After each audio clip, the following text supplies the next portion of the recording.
you've got some rested arms, and he throws a fastball from 90 to 92. He's got a curveball, slider, and change. He'll throw from a 3/4 arm slot, but he needs to fill up the zone. Speed up here at the top. And he sprays this ball to left. This sends the left fielder Crosland back, who has plenty of room to squeeze out number one. His 1-1 to Hanley, and he spins him another one. It's a tapper over to first base, and Paul Jones has out number two off the bat of Hanley. He's also been a rally starter himself with that 15-game hitting streak. And he's on this ball to left center, but it is run down by Crossland, showing good range out in the gap in left center field. 1-2-3 inning for Braden Ryan. Out to left center field, and Koski is there. So 2 balls out his way. 1 for a single for Crossland. That's in BP. You want to be the one that hits at game time. Hits this to left, long run for Koski, and that's down in front of him for a base hit. Runners were holding up to make sure it got down, but Konis had a good read on it. So this scores 2 for Maryland. There you go, Ryland Stockton. Runner takes off, throw to third from Ricketts is late. And Jones sticks the bag on that slide by. So about halfway to his pitch count on average where he's at the end of his starts, and he has a strikeout with the bases loaded on pitch 35. In the slot where he needs it to be, throwing with that downward angle and getting some breaking ball down. And there it is again. Yeah, he finds it.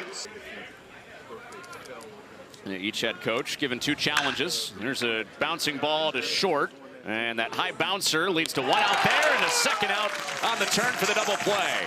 Konis, Mendez, and Jones. Gibbs, the only guy from Maryland that didn't come to the plate. In a 38-pitch first inning for Thomas. And he has 3 straight strikeouts. 1-1. And Krause turns on it, yanks it down the left field line, a fair ball.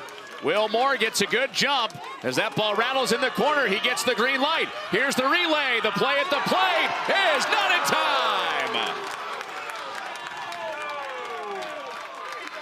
Aiden Krause getting the start and right out of the 9-hole. And he delivers the first run of the day with some good base running from Moore. This play starts with Krause doing a good job to pull his hands inside. Look at this ball. It's on the inner part of the plate, but he pulls it in. He can hit in the middle of the lineup. He chases. Showed some discipline the previous 2 pitches, but chases strike 3. 2-2. And a wave and a miss. 3 balls, 2 strikes.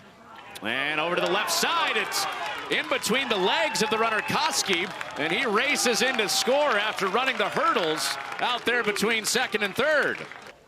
Will Moore out of the 7-hole has reached twice, scored a run and driven in a run. And this ball is driven in the air to center. It's deep. Houghton Henley is back, and that ball is gone. The bottom of the order for Indiana coming up huge to deliver the lead. It's Aiden Krause with the home run. His first of the season gives him the lead. Production at the bottom of the order has been the key for the Hoosiers in this ball game, and what a swing as this ball was out over the plate, dead center. Came to the plate for a 6th time and had a put-away double to drive in a run, and he drives this ball to left center field. That's got a chance to go, and it does. Opposite field power for Jake Hanley. He's up to double digits on the season with his 10th, and it's a big inning for Indiana, up 5-2. Hanley knew that he got enough of this pitch as soon as he hit it. This was a fastball that was left up and out over the plate, and he put a swing on it. Watch this follow through. It was there coming through Indiana because players get to play early in his system.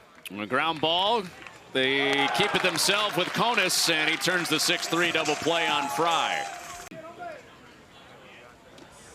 Chased, but it skips away from Ricketts, and runners move to second and third.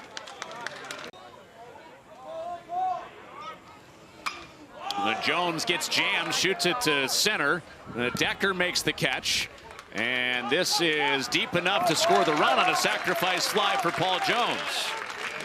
So he brings Crossland in, and it's a 2-run game again here in the 5th. Just something to keep in back of your mind as we get toward Krause's spot in the lineup, and he's would have been picked off if the throw was on target. Instead, he gets 2 extra bases. Maybe he gets 3 as the ball goes down into the right field corner. Krause circles them all. And he drills this ball to left. Koski has no shot at it. The best hitter for the Terps in Big Ten games shows why. Solo shot, David Mendez.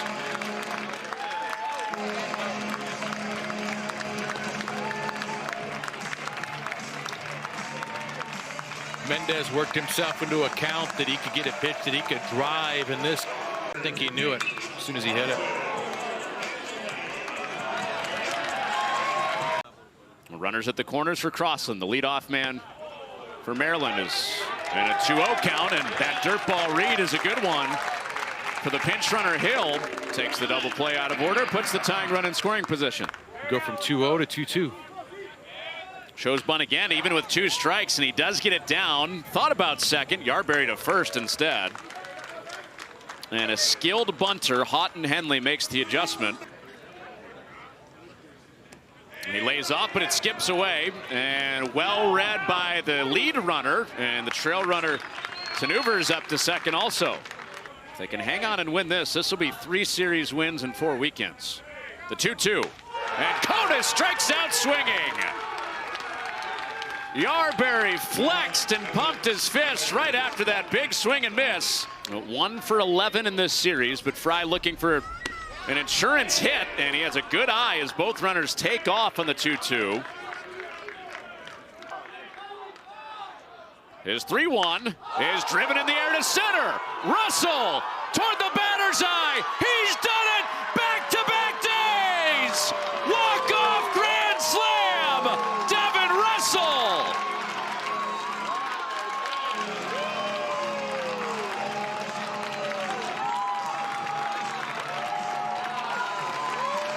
Saturday walk-off, Sunday walk-off homer. Maryland wins their first Big Ten series of the year.